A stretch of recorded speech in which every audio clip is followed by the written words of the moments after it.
करम तो विधात के हाथ में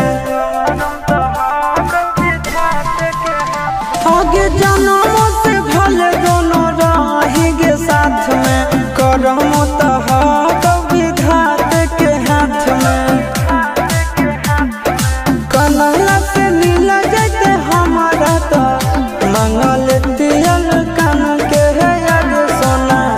मंगल दियल कान के जोड़ी है बनावल भगवान के